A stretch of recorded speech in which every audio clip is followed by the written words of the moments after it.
Everyone, मैं Shivam welcome करता हूँ आपका अपने चैनल रणवीर शिवी पर।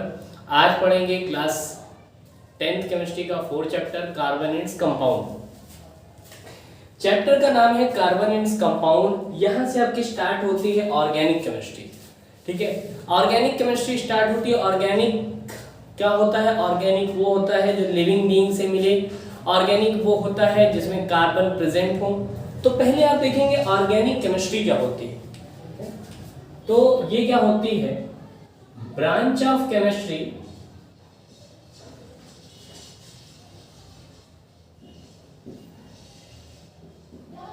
in which we study about structure,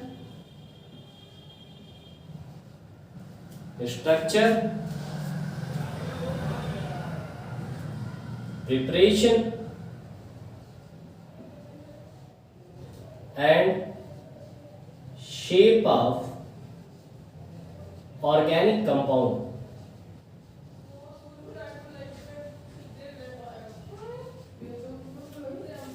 तो ऑर्गेनिक केमिस्ट्री क्या होती है? Organic chemistry branch of chemistry होती है जिसमें स्टडी करते हैं structure, preparation and shape of organic compound. अब ऑर्गेनिक कंपाउंड कोई पूछे क्या होता है, तो ऑर्गेनिक कंपाउंड जनरली ऐसे कंपाउंड होते हैं जो लिविंग बीइंग से मिलते हैं, और या आप कह सकते हैं ऐसे कंपाउंड जो कार्बन से बने होते हैं। ऐसे कंपाउंड जो कार्बन से बने होते हैं। तो अब देखते हैं ऑर्गेनिक कंपाउंड क्या होते हैं। ये ऑर्गेनिक केमिस्ट्री हो गई। अब इसके अंदर आएगा ऑर्गेनिक कंपाउंड। ऑर्गेनिक कंपाउंड ये क्या होगा? The compound which is made up of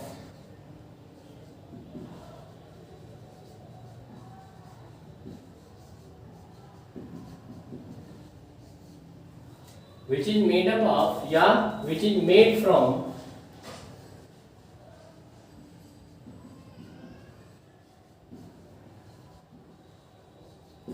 living being, या आप डायरेक्टली क्या कह सकते हो, that is the compound of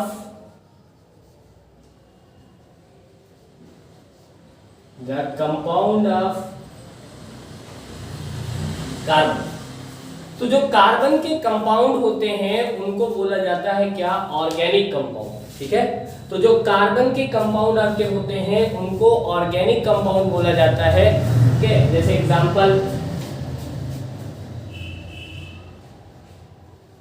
CH4 methane, C6H12O6 glucose, C12H22O11 sucrose. तो ये सारे कंपाउंड आपके कौन से कंपाउंड होते हैं? Organic compound. ठीक है, ये सारे कंपाउंड आपके कैसे होते हैं? Organic compound. अब एक मिथ थी, पहले एक थ्योरी थी जिसको बोलते हैं वाइटल फोर्स थ्योरी। वो ये बताती थी कि ऑर्गेनिक कंपाउंड को आप लैब में प्रिपेयर नहीं कर सकते, यानी ऑर्गेनिक कंपाउंड सिर्फ लिविंग बीइंग से ही पाए जा सकते हैं। ऑर्गेनिक कंपाउंड सिर्फ लिविंग बीइंग से ही पाए जा सकते हैं। तो एक थ्योरी थी जिसको बोलते हैं vital force theory. Vital force theory ये क्या कहती थी? According to this theory,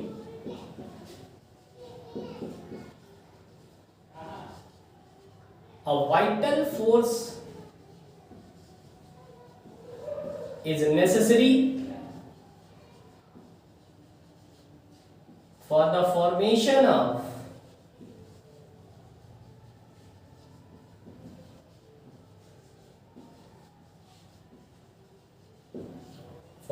of organic compound,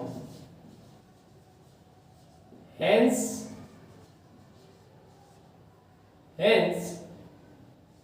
it can't be prepared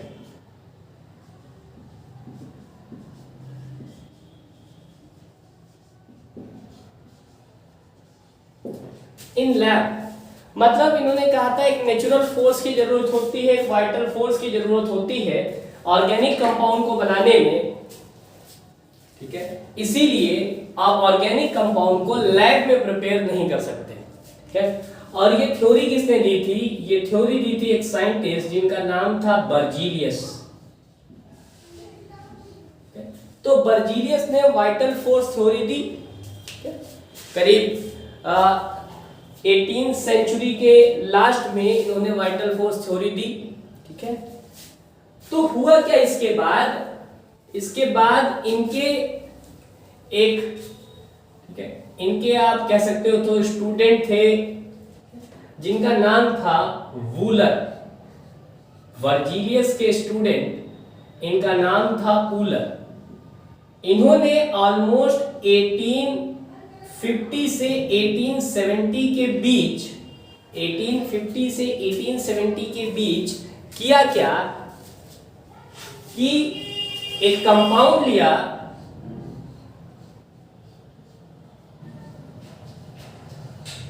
जिसको बोला गया अमोनियम साइनेट। ये कंपाउंड है अमोनियम साइनेट। जब इसको इन्होंने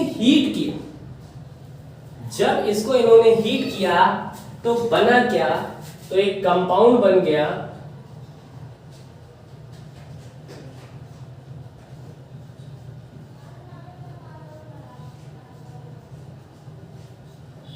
ये एक कंपाउंड बना।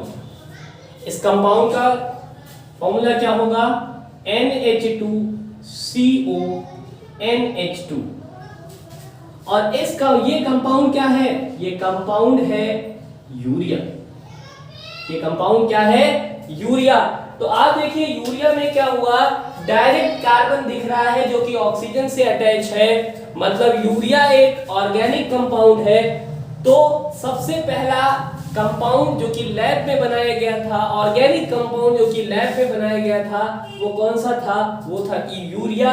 और किसने बनाया था? वूलर। सोचो इनके टीचर या इनके प्रोफेसर ने बता दिया था कि वाइटल फोर्स थ्योरी की जरूरत होती है, वाइटल फोर्स की जरूरत होती है ऑर्गेनिक कंपाउंड को बनाने में, यानी आप लैब में ऑर्गेनिक कंपाउंड को प्रिपेयर नहीं कर सकते थे।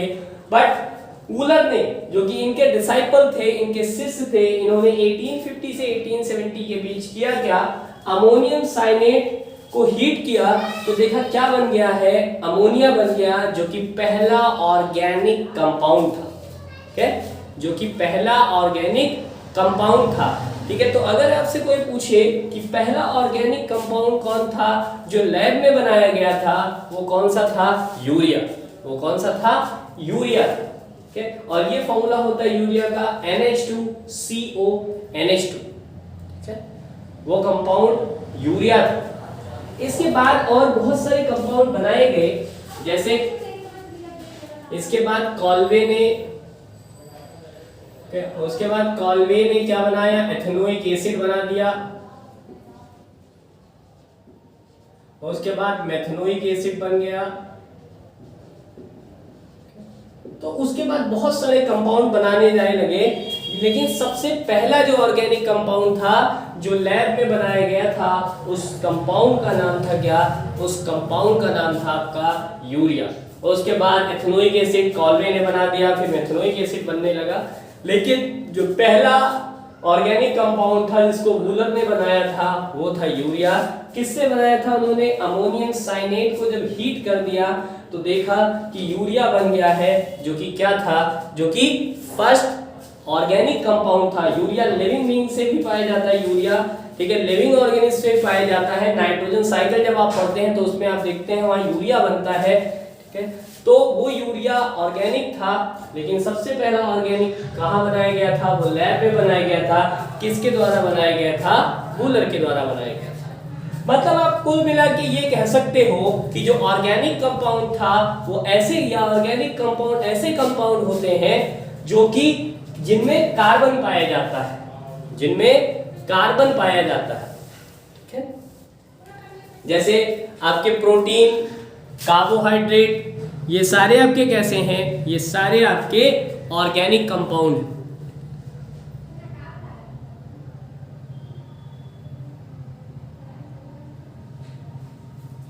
ये आपके कैसे कंपाउंड है? सारे ऑर्गेनिक कंपाउंड है। ठीक है, प्रोटीन, फैट्स, लिपिड, ये सारे आपके ऑर्गेनिक कंपाउंड हैं। मतलब ऑर्गेनिक कंपाउंड क्या होते हैं? ऑर्गेनिक कंपाउंड ऐसे कंपाउंड होते हैं जो कि कार्बन से मिलके बने होते हैं। मतलब compounds of carbon is called organic compound. अब जरा देखते हैं, कार्बन को डिस्कस करते हैं, क्योंकि ऑर्गेनिक कंपाउंड किस मिलकर बना होता है? कार्बन से। अब कार्बन को डिस्कस करते हैं। कार्बन क्या है? Carbon is a non-metal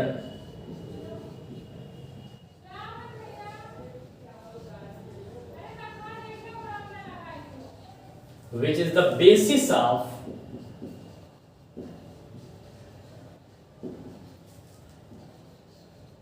all living organisms.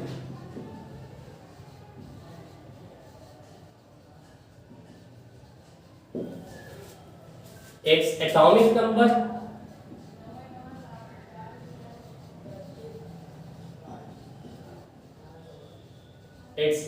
number is 6 and mass number is 12, 14 also, 14 भी होता है। ये आइसोटोप्स होते हैं। कार्बन के दो आइसोटोप होते हैं। एक का एटॉमिक नंबर होता है कितना? एक का एटॉमिक नंबर होता है आपका, एक का एटॉमिक नंबर होता है आपका 12, सॉरी, एक का मास नंबर होता है 12 और दूसरे का मास नंबर कितना होता है? 14। ठीक है, तो एक का मास नंबर 12 और दूसरे का मास नंबर कितना होता है? 14। अब जरा कार्बन की बात, कार्बन को देखो ध्यान से।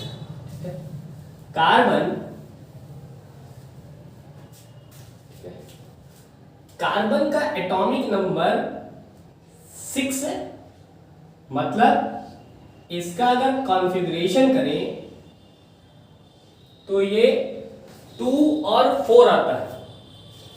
इसके आउटर मोस्ट शेल में कितने इलेक्ट्रॉन है? 4। इसका मतलब द वैलेंसी ऑफ कार्बन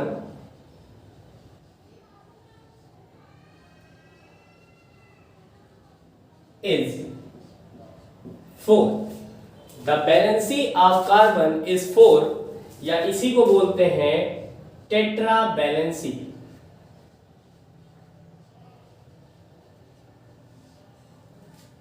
अब कोई पूछे कि +4 है कार्बन की वैलेंसी या -4 है, पूछ सकता है आपसे कोई कि वैलेंसी +4 है या -4 है। तो अब आप देखिए कि कार्बन +4 और -4 कुछ भी नहीं बनाता। कार्बन ना तो +4 बनाता है और ना ही कार्बन -4 बनाता है। तो आप कहेंगे क्यों? आप बताइए, अगर कार्बन +4 बना ले, अगर कार्बन +4 बना ले तो, या इस केस में देखो, अगर कार्बन +4 बना ले या -4 बना ले तो इस केस में इसके पास 10 इलेक्ट्रॉन हो जाएंगे, लेकिन जो प्रोटॉन रहेंगे वो 6 ही रहेंगे। इस केस में क्या होगा? इसके पास, इस केस में इसके पास अगर ये 4 इलेक्ट्रॉन अपना लॉस कर दे तो इसके पास इलेक्ट्रॉन कितने रह जाएंगे? 2, लेकिन प्रोटॉन कितने रह जाएंगे? 6।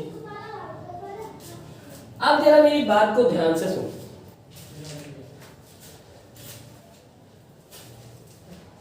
इस केस में 2 इलेक्ट्रॉन और 6 प्रोटॉन, इस केस में 10 इलेक्ट्रॉन और 6 प्रोटॉन।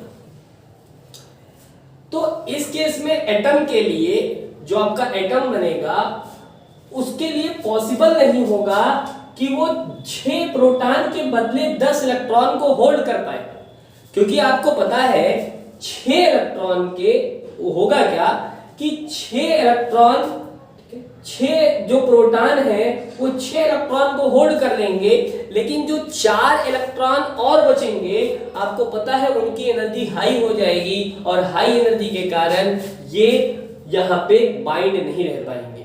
सेम यहां भी इससे 4 इलेक्ट्रॉन निकालने के लिए, इस कार्बन से 4 इलेक्ट्रॉन निकालने के लिए हाई अमाउंट ऑफ हीट की जरूरत पड़ेगी, बहुत ही हाई एनर्जी की जरूरत पड़ेगी, इसीलिए कार्बन +4 और -4 नहीं बनाता। होगा क्या इस केस में, क्या होगी, very high energy is needed to remove 4 electron, hence C4+ exist नहीं करेगा। अब इसमें क्या होगा, 6 proton can't hold 10 electrons, 6 proton can't hold 10 electron in carbon atom, hence C4- ये भी एग्जिस्ट नहीं है। अब आप देखिए कि होगा क्या, जैसे आप इस बात को यहां से समझिए, ठीक है, इस बात को आप अगले यहां से समझ लीजिए। कैसे, जैसे आप देखो कि कार्बन के पास ये कार्बन का न्यूक्लियस, या ऐसे बनाइए,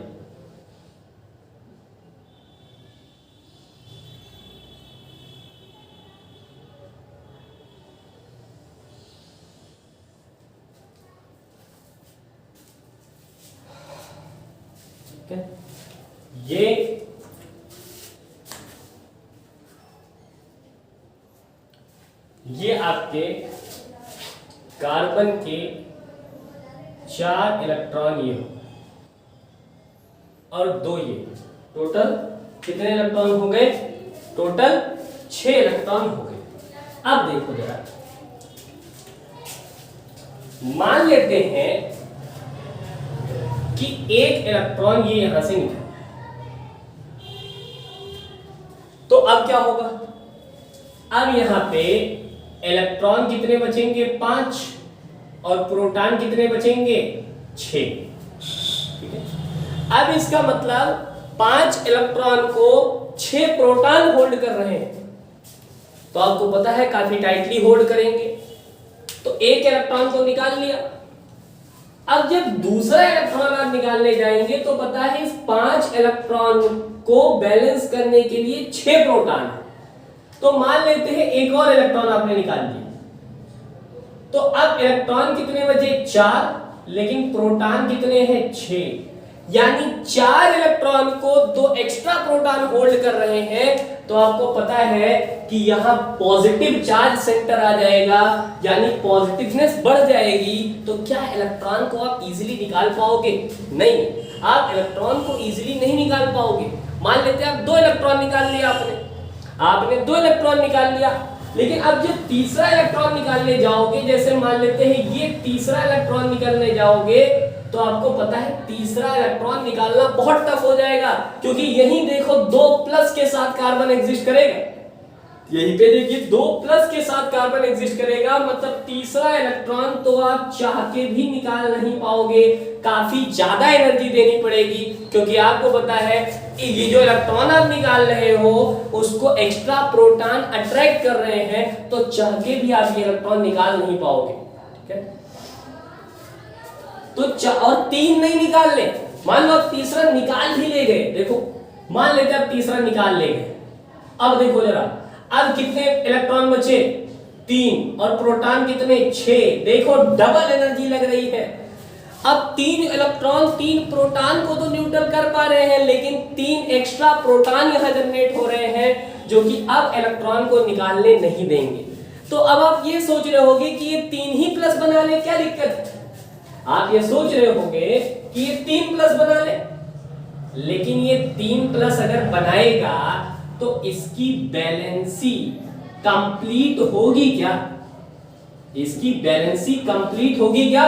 आप बताओ, 3 प्लस अगर ये बनाएगा तो कार्बन के पास टोटल 6 इलेक्ट्रॉन थे, कार्बन के पास टोटल 6 इलेक्ट्रॉन थे। अगर इसने 3 प्लस दे दिया तो आपको पता है अब भी तो इसके पास ये अनबैलेंस रह गया। देखो अब इसका कॉन्फ़िगरेशन 2 और 1 होगा, तो कहां ये बैलेंस रह गया? अगर ये एक इलेक्ट्रॉन निकल पाता तो ये स्टेबल हो जाता, लेकिन निकल नहीं पाया। ऐसे ही ये वाला केस भी देखेंगे, ऐसे ही आप ये वाला केस देखो कि ये 4 नेगेटिव क्यों नहीं बना पाता है। देखो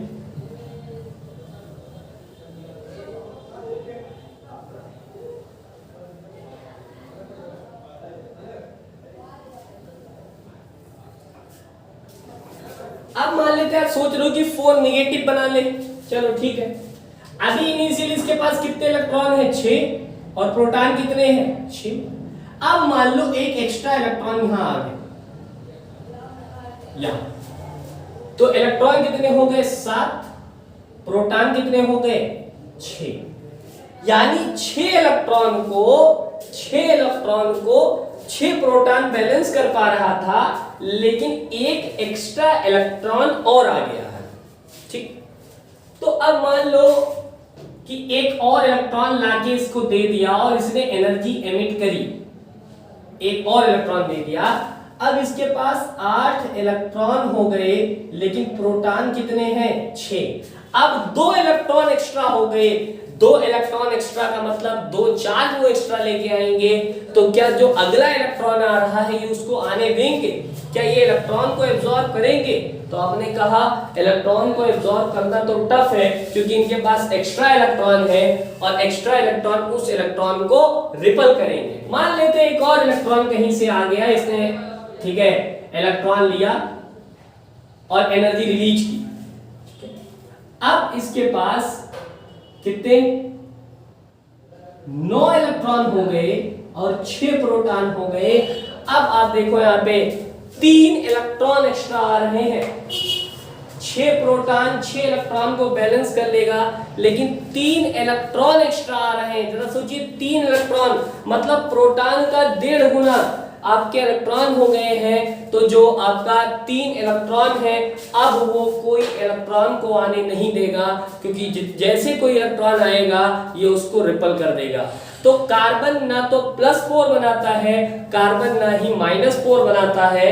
कुल मिला के कार्बन आयनिक बॉन्ड नहीं बनाता, कार्बन इलेक्ट्रॉन को लूज करके या इलेक्ट्रॉन को गेन करके बॉन्ड नहीं बनाता। कार्बन एक दूसरी तरीके से बॉन्ड बनाता है, जिस बॉन्ड को आप कोवैलेंट बॉन्ड बोलते हो। कौन सा बॉन्ड? कोवैलेंट बॉन्ड बोलते हो। तो कार्बन कैसी बॉन्डिंग करता है? कार्बन कोवैलेंट बॉन्डिंग करता है। ठीक है।